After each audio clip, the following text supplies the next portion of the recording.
Il y a un problème. Jésus t'aime.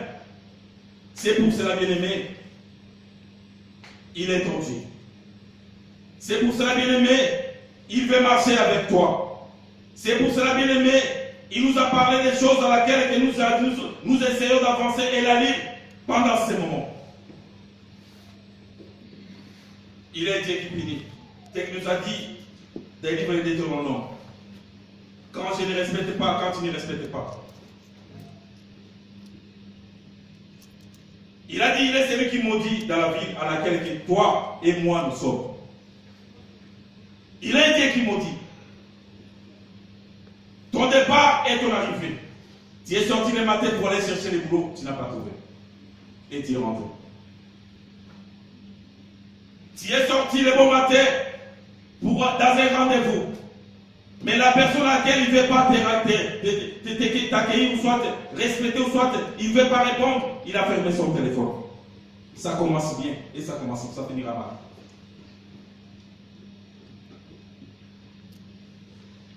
Ton corps obéit. Tu manqueras même les provisions de chez toi. Tu n'auras pas la provision parce qu'avant d'avoir la provision, tu dois trouver le boulot ou de l'argent pour acheter. Quand tu achèteras, il y aura du monde qui viendront faire la fête. Et tu perdras tout cela. Tu auras plus les invités. Tu vas préparer ton père de quoi est venu. Et la fin du mois, tu vas rester dans la craie. Parce que toi, tu n'as pas respecté la voie de l'Éternel. Et il a continué notre Dieu.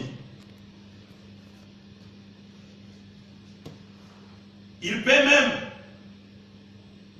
te frapper lui-même par des fièvres, par des maladies, à laquelle cela n'est pas cité dans la Bible.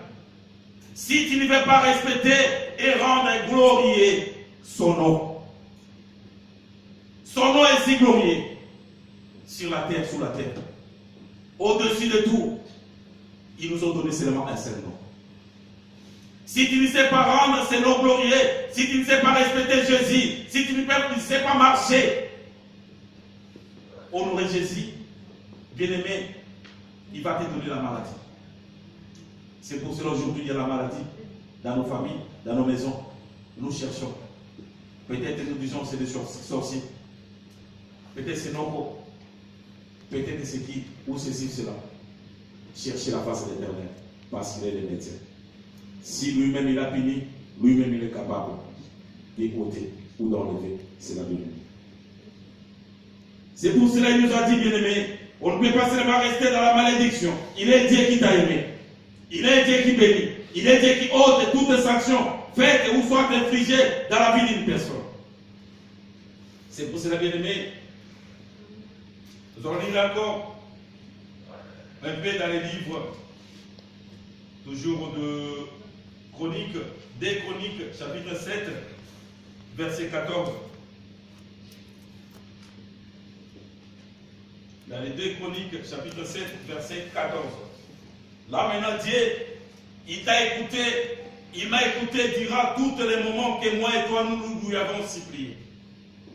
Nous lui avons imploré qu'il puisse nous exaucer, qu'il puisse écouter, parce que cette situation, j'en ai marre. Ça a duré, je ne connais pas l'origine. J'ai cherché, j'ai tourné, j'ai crié, j'ai gêné des mois et des mois. Je n'avais pas de solution. Mais aujourd'hui, Jésus-Christ Nazareth, l'homme des solutions, il veut maintenant nous donner, parce qu'il est le chemin qui nous donnera la stabilité. Amen, amen. Amen. Si vous êtes une personne, va nous la lire, des livres, des Chroniques, chapitre 7, verset 14. Des Chroniques 7, verset 14. La Bible dit, si mon peuple, sur qui invoque mon nom, s'humilie, prie et cherche ma face, s'il revient de ses mauvaises voies, moi, je l'écouterai du ciel. Je lui pardonnerai son péché et je guérirai son pays. Amen. Amen. Il est dit des solutions. Parce que toi, tu n'es pas comme tout le monde. Parce que toi, tu es celui qu'on appelle Élie. Jésus t'a choisi pour l'avenir meilleur, non pour l'instabilité. Toi, tu es assez souffert, bien-aimé. C'est pour cela que Dieu, il commence maintenant à déboucher. Parce que lui, il est le chemin. Il n'est pas seulement un Dieu qui punit, mais il n'a pas de solution. Notre Dieu, il est Dieu des solutions. Il a dit ceci. Si, comme toi tu es là, moi je suis là. Le nom de Jésus est élevé dans toi. Le nom de Jésus est acclamé dans toi, bien-aimé. Si nous nous humilions, nous cherchons sa face. Nous implorons. Nous le prions, bien-aimé. Il est un Dieu. Il va nous exaucer. Il va nous écouter. Il est Dieu qui va effacer, que ce soit toutes les souffrances, tous nos malheurs, cela tombera parce qu'il est Jésus. Alléluia. Amen. Alléluia. Amen. Et voici maintenant les bénédictions. Parce que toi tu l'as imploré. Parce que toi tu as cherché sa face. Parce que toi tu veux marcher avec lui. Cela nous rentrons maintenant dans le livre de Deutéronome, chapitre 28, verset 2 à 17, au nom de Jésus. Là maintenant il parle. Tu seras béni dans la ville. Tu seras béni dans les campagnes. Les fruits de ton ventre, les fruits de la terre, les fruits des bétail, la production de tes bovins, des portées ou des petits bétails seront bénis. Ta corbeille, ta hiche seront bénis. Tu seras béni lorsque tu rentreras et tu seras béni. Il est Dieu.